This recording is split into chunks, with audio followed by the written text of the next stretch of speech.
গুপ্তচর বৃত্তির অভিযোগে ভারতে পাকিস্তান দূতাবাসের এক কর্মকর্তা বহিষ্কার, ৪৮ ঘণ্টার মধ্যে ভারত ছাড়ার নির্দেশ। কাশ্মীর সীমান্তে দুদেশের সেনাদের গোলাগুলি অব্যাহত। ট্রাম্পকে মার্কিন প্রেসিডেন্ট হিসেবে দেখতে চান না অধিকাংশ রিপাবলিকান সদস্য। রয়টার্সের জরিপ, নির্বাচনী প্রচারণাতেই জন্মদিন উদযাপন করলেন হিলারি। সিরিয়ার ইদলিবে বিদ্রোহী নিয়ন্ত্রিত এলাকায় বিমান হামলায় শিশু সহ নিহত ২৬। রাক্কা পুনরুদ্ধারে শিগগিরই অভিযান শুরুর ইঙ্গিত যুক্তরাষ্ট্রের। এবং মসুলে সংঘর্ষে ঘরবাড়ি হারা ১,০০০ মানুষকে নিরাপদে সরিয়ে নেয়ার দাবি ইরাকি বাহিনীর। আইএসের হাতে ২৩০ বেসামরিক নাগরিকের শিরশ্ছেদ।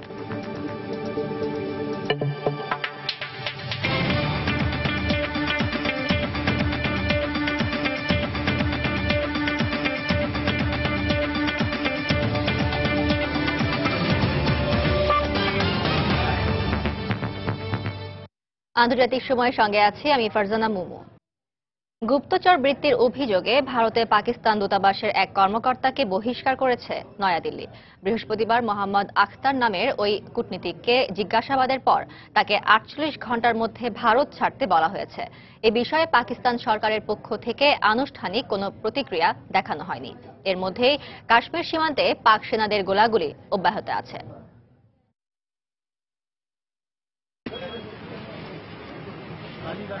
বৃহস্পতিবার নয়াদিল্লিতে নিযুক্ত পাকিস্তানি হাইকমিশনার আব্দুল বাসিদকে তলব করে একজন পাকিস্তানি কূটনীতিককে বহিষ্কারের সিদ্ধান্তের কথা জানায় ভারতের পররাষ্ট্র দপ্তর।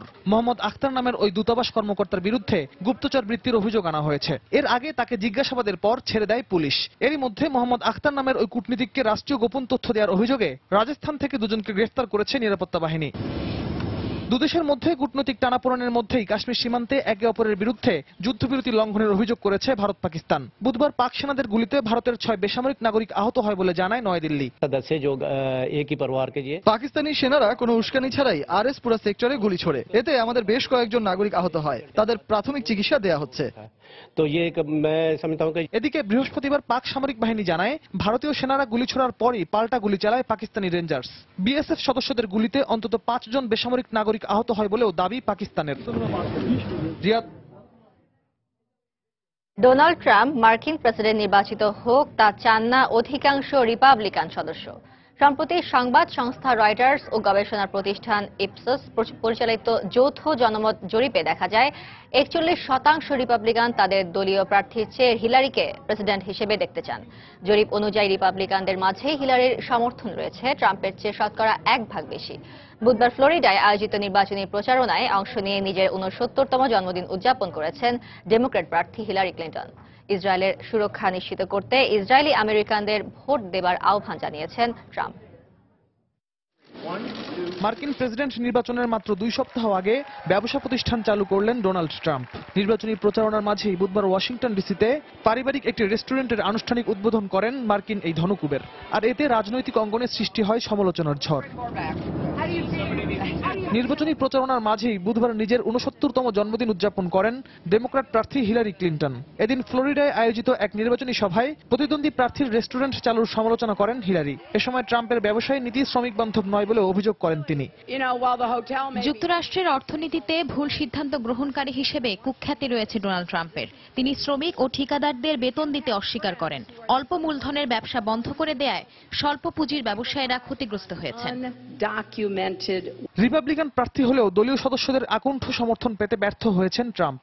সম্প্রতি রয়টার্স ইপসোস পরিচালিত যৌথ জনমত জরিপেও একই চিত্র ফুটে ওঠে। এতে দেখা যায় ৪০% রিপাবলিকান দলীয় প্রার্থী ট্রাম্পকে প্রেসিডেন্ট হিসেবে দেখতে চাইলেও ডেমোক্র্যাট প্রার্থী হিলারির পক্ষে রয়েছেন ৪১% রিপাবলিকান। রিয়াদুল ইসলাম, সময় সংবাদ।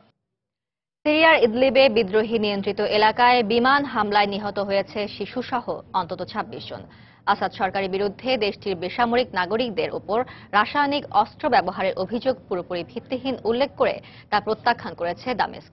এদিকে আইএসের কাছ থেকে সিরিয়ার রাক্কা শহর পুনরুদ্ধারে শিগগিরই সেনা অভিযান চালানো হবে বলে জানিয়েছেন মার্কিন প্রতিরক্ষামন্ত্রী অ্যাশটন কার্টার। অবরুদ্ধ আলেপ্পোয় চলছে সিরীয় ও রুশ বাহিনীর বিমান হামলা। বুধবার সিরিয়ার ইদলিব প্রদেশের বিদ্রোহী নিয়ন্ত্রিত কয়েকটি আবাসিক এলাকায় বিমান হামলা চালানো হয়। হামলা থেকে বাদ যাচ্ছে না স্কুল, রেহাই পাচ্ছে না শিশুরাও। পর্যবেক্ষণ সংস্থার তথ্য মতে মিলছে এমন চিত্র। এসব হামলায় বুধবার শিশুসহ অন্তত 26 বেসামরিক নাগরিক নিহত হয়েছে বলে জানায় স্থানীয় উদ্ধারকর্মীরা। একদিকে ইদলিবে যখন চালানো হচ্ছে বিমান হামলা, তখন আরেক শহর অবরুদ্ধ আলেপ্পোয় যুদ্ধাহত বেসামরিক নাগরিকদের নিরাপদে সরিয়ে নিতে জাতিসংঘ ব্যর্থ হয়েছে বলে অভিযোগ করেছেন সংস্থাটিতে নিযুক্ত রাশিয়ার রাষ্ট্রদূত ভিতালি চুরকিন। একই সঙ্গে যুদ্ধবিরতির সময় যুক্তরাষ্ট্র সহ অন্যান্য পশ্চিমা রাষ্ট্রগুলো তাদের মদতপুষ্ট বিদ্রোহীদেরকে হামলা বন্ধে বাধ্য করতে না পারার অভিযোগও তোলেন তিনি।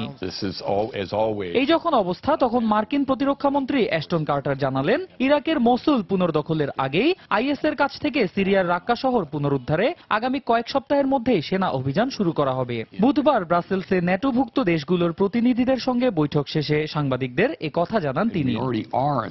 আমরা এরই মধ্যে সিরিয়ায় তুর্কি বাহিনীর সঙ্গে যৌথভাবে কাজ শুরু করে দিয়েছি। দাবেক শহর পুনর্দখল আমাদের একটি বড় অর্জন। ভবিষ্যতেও আমরা তুর্কি বাহিনীর সঙ্গে যৌথভাবে কাজ করে যেতে চাই। স্থানীয় বাহিনীগুলোকে সঙ্গে নিয়ে আরো বড় কিছু অর্জনের অপেক্ষায় রয়েছে আমরা। অন্যদিকে সিরিয়ার তুরস্ক সীমান্তবর্তী আলবাব ও মানবিজ শহর থেকে আইএস নির্মূল না করা পর্যন্ত দেশটিতে তুর্কি বাহিনীর অভিযান অব্যাহত থাকবে বলে ঘোষণা দিয়েছেন তুরস্কের পররাষ্ট্রমন্ত্রী মেভলুত কাভুসোগলু। তুরস্ক সীমান্তবর্তী এ দুটি শহরে আইএস বিরোধী অভিযান অব্যাহত থাকলেও দেশটির অবরুদ্ধ আলেপ্পো শহরে সেনা অভিযানের কোনো পরিকল্পনা সরকারের নেই বলে জানিয়েছেন তুর্কি প্রেসিডেন্ট রিসেপ তাইপ এরদোয়ান।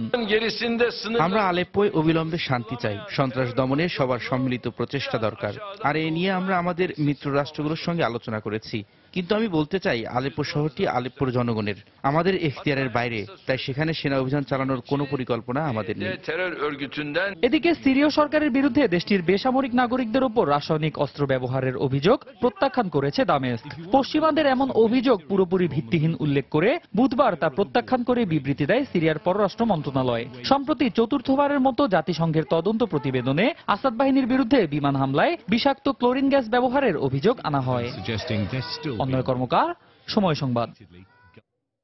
আন্তর্জাতিক সময় আরো দেখবেন, ফ্রান্সের ক্যালে শিবির থেকে সব শরণার্থীকে সরিয়ে নেয়ার ঘোষণা কর্তৃপক্ষের, নাম নিবন্ধন না থাকায় বিপাকে শতাধিক শিশু কিশোর। ইরাকের মসুল শহরের পার্শ্ববর্তী বাশিকা এলাকায় বিমান হামলা চালিয়েছে দেশটির যৌথ বাহিনী। মসুলে আইএস বিরোধী এ সংঘর্ষে গৃহহারা 1000-এর বেশি মানুষকে নিরাপদ স্থানে সরিয়ে নিয়েছে ইরাকি বাহিনী। শহরটি পুনর্দখলের লক্ষ্যে চলমান সংঘর্ষে প্রাণনাশের আশঙ্কায় তাদেরকে সরিয়ে নেওয়া হয়েছে বলে জানান তারা। এদিকে ইরাকি যৌথ বাহিনীর অভিযানের মধ্যেই মসুলে অন্তত 230 জন বেসামরিক নাগরিকের শিরশ্ছেদ করেছে আইএস। বুধবার মসুলের বাশিকা এলাকায় আইএস জঙ্গিদের অবস্থানে বিমান হামলা চালায় যৌথ বাহিনী। কুর্দি বাহিনীর এক কর্মকর্তা জানান, তারা শহরটিতে প্রবেশ করলে হামলা চালায় আইএস জঙ্গিরা। এরপরই তাদের অবস্থানে অভিযান চালানো হয়। এদিকে মসুলে অব্যাহত সংঘাতের কারণে প্রাণনাশের আশঙ্কায় 1000-এর বেশি সাধারণ মানুষকে নিরাপদ আশ্রয়ে সরিয়ে নিয়েছে ইরাকি যৌথ বাহিনী। আর আন্তর্জাতিক অভিবাসন সংস্থা জানিয়েছে, 17 অক্টোবর মসুলে ইরাকি বাহিনীর অভিযান শুরুর পর থেকে এখন পর্যন্ত প্রায় 9000 মানুষ বাস্তুচ্যুত হয়েছেন। এদিকে মসুলে জঙ্গিমুক্ত হওয়ার আগ পর্যন্ত অভিযান অব্যাহত রাখার ঘোষণা দিয়েছে যুক্তরাষ্ট্র। ইরাকি বাহিনীকে সহযোগিতা করতে মার্কিন বিমান বাহিনী প্রস্তুত রয়েছে বলেও জানান মার্কিন সামরিক বাহিনীর এই মুখপাত্র। মসুল কৌশলগত দিক থেকে খুবই গুরুত্বপূর্ণ। ইরাকি বাহিনীর এই অভিযানে আমাদের বিমান বাহিনী সহযোগিতা করতে প্রস্তুত আছে। মসুলের দক্ষিণাঞ্চলের 60 কিলোমিটার দূরে আমাদের যুদ্ধ বিমান অবস্থান করছে। মসুল অভিযানের 9ম দিনে উত্তরাঞ্চলের দিকে অগ্রসর হচ্ছে যৌথ বাহিনী। ধারণা করা হচ্ছে গত 1 দশকের মধ্যে এটি ইরাকের সবচেয়ে বড় সামরিক অভিযান। এরই মধ্যে মসুলে পুনর্দখল করা বিভিন্ন এলাকা থেকে 90 আইএস সদস্যকে আটক করেছে ইরাকি বাহিনী। ইরাকি যৌথ বাহিনীর অভিযানের মধ্যেই মসুলে অন্তত 230 জন বেসামরিক নাগরিকের শিরচ্ছেদ করেছে আইএস। ইরাকি পার্লামেন্টের মানবাধিকার বিষয়ক কমিটির বরাতে এ তথ্য জানায় প্রেস টিভি। রবিউল ইসলাম আওলাদ, সময় সংবাদ। পবিত্র নগরী জেরুজালেমের সঙ্গে ইহুদিদের সম্পর্ককে অস্বীকার করে প্রস্তাবের আনুষ্ঠানিকভাবে অনুমোদন দিয়েছে জাতিসংঘের সংস্কৃতি ও ঐতিহ্য সংরক্ষণ বিষয়ক সংস্থা ইউনেস্কো। বুধবার গোপন ভোটাভুটিতে প্রস্তাবটির অনুমোদন দেওয়া হয়। ওই প্রস্তাবে মুসলমানদের কাছে তৃতীয় পবিত্রতম স্থান হিসেবে বিবেচিত জেরুজালেমে ফিলিস্তিনি ঐতিহ্য সংরক্ষণের কথা বলা হয়। তবে ইউনেস্কোর এই পদক্ষেপের নিন্দা জানিয়েছে ইসরায়েল ও যুক্তরাষ্ট্র। তেল আবিবের পক্ষ থেকে জমা দেওয়া দলিলপত্রকে ইউনেস্কো কর্তৃপক্ষ আমলে নেয়নি বলে অভিযোগ করে এই প্রস্তাবকে হাস্যকর বলে মন্তব্য করেছেন ইসরায়েলের প্রধানমন্ত্রী বেনিয়ামিন নেতানিয়াহু। এ ঘটনায় ইউনেস্কোর সঙ্গে সহযোগিতামূলক সম্পর্ক ছিন্নের ঘোষণা দিয়েছে দেশটি। আর ইউনেস্কোর এই পদক্ষেপকে উস্কানিমূলক বলে মন্তব্য করেছে যুক্তরাষ্ট্র।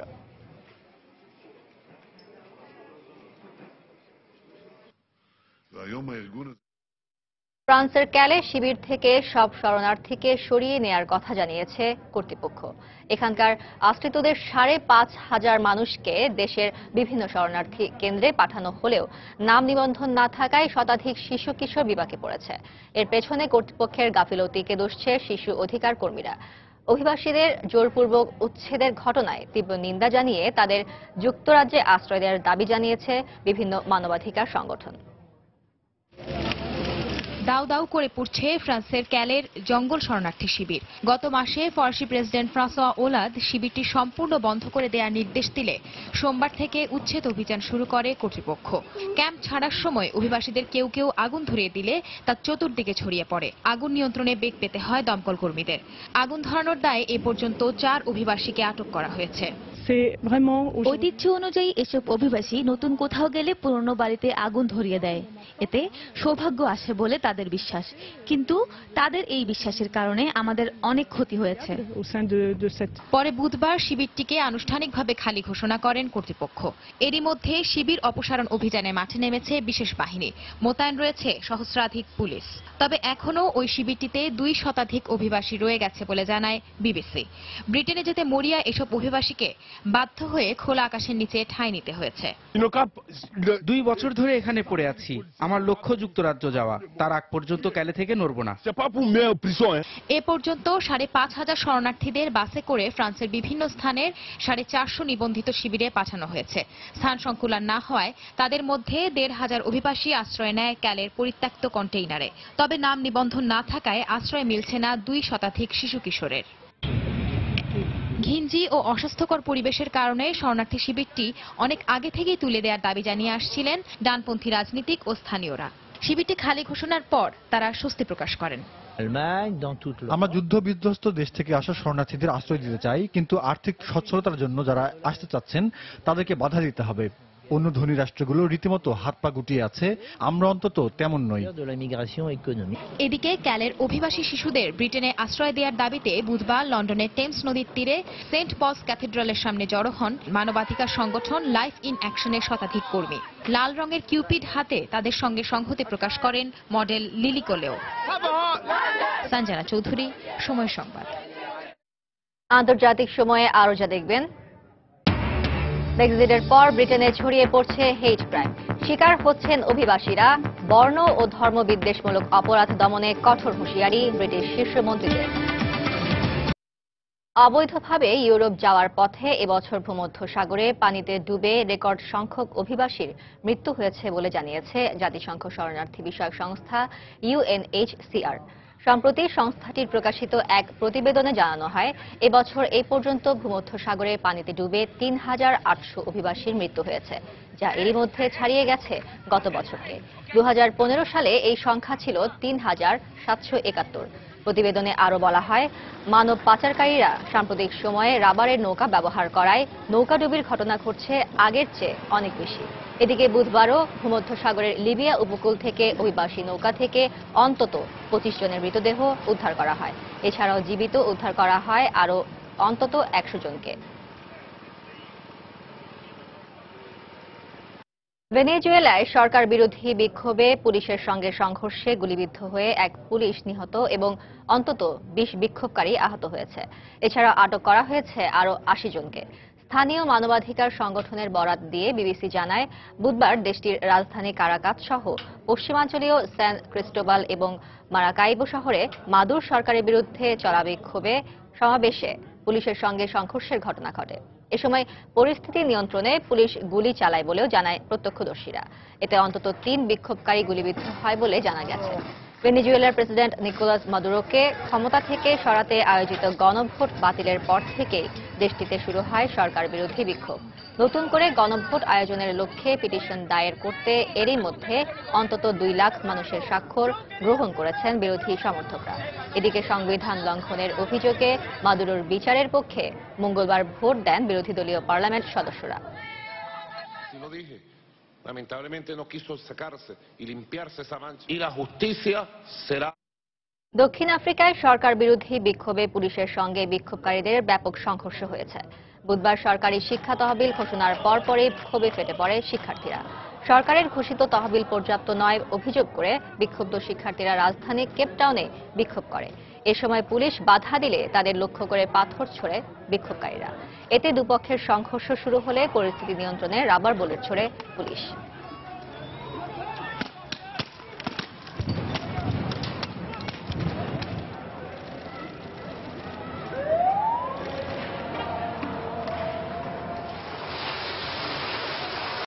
গত 40 বছরে বিশ্বে মোট বন্যপ্রাণীর সংখ্যা প্রায় 58% কমে গেছে। লন্ডনের জিওলজিক্যাল সোসাইটি ও পরিবেশবাদী সংগঠন WWF এর দ্য লিভিং প্ল্যানেট শীর্ষক জরিপে এমন ভয়াবহ তথ্য উঠে আসে। 1970 সাল থেকে পৃথিবীর 3700 প্রজাতির পাখি, মাছ, স্তন্যপায়ী, সরীসৃপ ও উভচর প্রাণীদের উপর এই গবেষণা চালানো হয়। এমন পরিস্থিতি চলতে থাকলে 2020 সাল নাগাদ 2/3 বন্যপ্রাণী পৃথিবী থেকে বিলুপ্ত হয়ে যাবে বলেও আশঙ্কা করছেন গবেষকরা। জরিপের তথ্য অনুযায়ী সবচেয়ে বেশি ক্ষতির মুখে পড়েছে হ্রদ, নদী ও জলাভূমির প্রাণী, যাদের 81% হ্রাস পেয়েছে। বিলুপ্তির পথে রয়েছে আফ্রিকান হাতি ও হাঙ্গর। এর পেছনে বন ধ্বংস, ভূমি দখল, বাঁধ নির্মাণ, পানি পরিশোধন, মানুষের শিকারের প্রবণতা বৃদ্ধি, বন্যপ্রাণী পাচার, পরিবেশ দূষণ ও জলবায়ু পরিবর্তনকে প্রধান কারণ হিসেবে দায়ী করা হচ্ছে। তবে দ্রুত পদক্ষেপ নিলে পরিস্থিতি পরিবর্তন সম্ভব বলে আশা গবেষকদের। ইতালির মধ্যাঞ্চলে 2 ঘন্টার ব্যবধানে 5.5 ও 6.1 মাত্রার 2টি ভূমিকম্প আঘাত হেনেছে। এতে আহত হয়েছেন অন্তত 10 জন। মার্কিন ভূতাত্ত্বিক জরিপ সংস্থা USGS জানায়, বুধবার আঘাত হানা প্রথম ভূমিকম্পের উৎপত্তিস্থল ছিল ভিসো শহর থেকে 7 কিলোমিটার দক্ষিণ পশ্চিমে, ভূমি থেকে 9 কিলোমিটার গভীরে। দ্বিতীয় ভূমিকম্পের উৎপত্তিস্থল ছিল ভিসো শহর থেকে 2 কিলোমিটার উত্তর পশ্চিমে, ভূমি থেকে 10 কিলোমিটার গভীরে। এতে দেশটির রাজধানী রোমও কেঁপে ওঠে।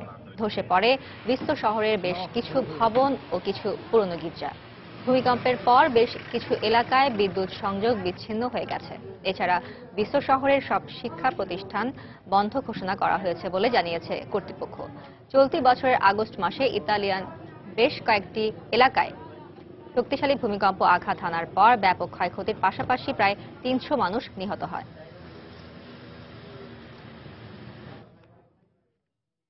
কলম্বিয়ায় ভারী বৃষ্টিতে সৃষ্ট ভূমিধসে অন্তত 7 জনের মৃত্যু হয়েছে। এছাড়াও মাটির নিচে চাপা পড়ে আছেন আরও অন্তত 10 জন। বুধবার দেশটির অ্যান্টিগুয়া প্রদেশের বোগোটা মেডেলিন হাইওয়ের পার্শ্ববর্তী পাহাড়ি এলাকায় ওই ভূমিধসের ঘটনা ঘটে। দুর্ঘটনার পরপরই হতাহতদের উদ্ধারে অভিযানে নামেন উদ্ধারকর্মীরা। এ সময় নিহতদের পাশাপাশি জীবিতদের উদ্ধারে সর্বোচ্চ চেষ্টা চালানো হচ্ছে বলে জানানো হয়। নিহতদের মধ্যে 5 জন খনি শ্রমিক রয়েছে বলে খনি মালিকের পক্ষ থেকে জানানো হয়। ভূমিধসের কারণে ক্ষতিগ্রস্ত হয়েছে এলাকার বিদ্যুৎ সরবরাহ ব্যবস্থা। এছাড়াও আগামী কয়েকদিনের জন্য বন্ধ ঘোষণা করা হয়েছে ক্ষতিগ্রস্ত হাইওয়ে। ইন্দোনেশিয়ার একটি অবৈধ স্বর্ণ খনিতে দুর্ঘটনায় অন্তত 11 শ্রমিকের প্রাণহানির আশঙ্কা করা হচ্ছে। জাম্বি প্রদেশের সুমাত্রা দ্বীপ এলাকায় গেল সোমবার ভারী বৃষ্টিপাত ও ভূমিধসের কারণে খনিটি কাঁদা ও পানিতে ভরে গেলে এই দুর্ঘটনা ঘটে। এই ঘটনায় উদ্বেগ প্রকাশ করেছেন কর্তৃপক্ষ। খনিটি সরু এবং 50 মিটার গভীর থাকায় শ্রমিকদের বেরিয়ে আসা প্রায় অসম্ভব ছিল বলে জানায় গণমাধ্যম।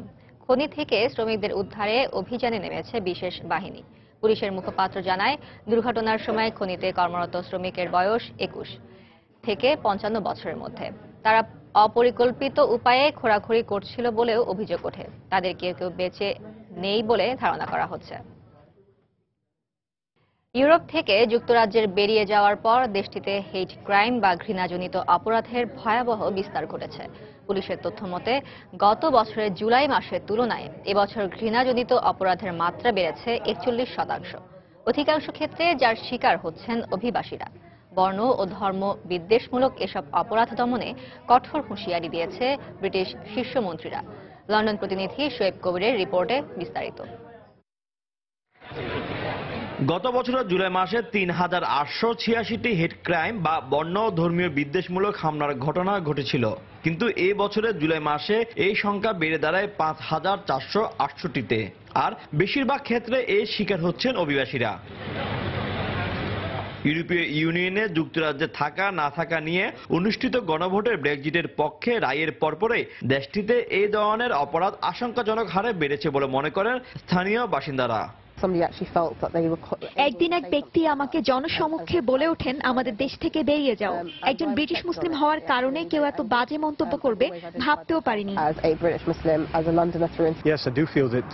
এখানকার সংখ্যালঘু অভিবাসীরা প্রতিনিয়ত মানুষের দুর্ব্যবহারের শিকার হচ্ছে। এ নিয়ে তাদের মধ্যে কোনো অপরাধবোধ নেই।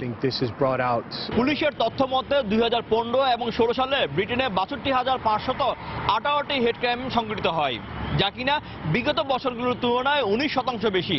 দিন দিন এই হেট ক্রাইম বাড়ছে উদ্বেগজনক হারে।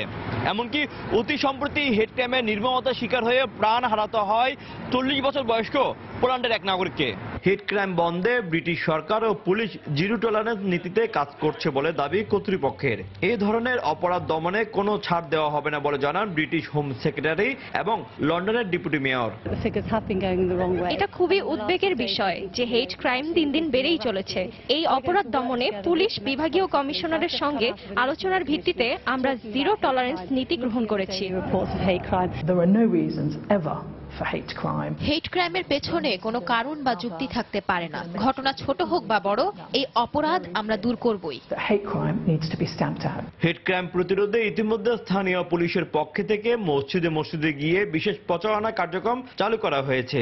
অনাকাঙ্ক্ষিত পরিস্থিতি এড়াতে পুলিশের সঙ্গে কমিউনিটির নেতৃবৃন্দের এক হয়ে কাজ করার কথা জানান প্রবাসীরা। টাওয়ার হ্যামলেটসে উল্লেখযোগ্য পরিমাণে হেট ক্রাইম বেড়েছে। আমাদেরকে চলতি পথে সতর্কতার সাথে চলাফেরা করা উচিত এবং এই ব্যাপারে পুলিশের সাথে কমিউনিটির বিরুদ্ধে লিয়াজও করা উচিত। হেট ক্রাইমের বিরুদ্ধে নাগরিক সচেতনতা গড়ে তুলতে আমরা কাজ করছি। যারা এ ধরনের পরিস্থিতির শিকার হয়েছেন তাদের অভিযোগ লিপিবদ্ধ করা হচ্ছে। হেট ক্রাইমের ব্যাপারে যথাযথ ব্যবস্থা গ্রহণ করতে ব্রিটেনের প্রতি আহ্বান জানিয়েছেন জাতিসংঘ মহাসচিব বান কি মুন। শোয়েব কবির, সময় সংবাদ, লন্ডন। দরজায় কড়া নাড়ছে হ্যালোইন উৎসব। এই উৎসবকে ঘিরে বিশ্বের নানা প্রান্তে চলছে ভিন্ন ভিন্ন আয়োজন। শেষ নেই মানুষের উৎসাহ উদ্দীপনার। আসন্ন হ্যালোইন ডের আগে যুক্তরাষ্ট্রের ফ্লোরিডায় আয়োজন করা হয়েছে বার্ষিক জম্বি বাইক রাইডের। অন্যদিকে মেক্সিকোতে আয়োজন করা হয়েছে লা ক্যাটরিনা প্যারেডের।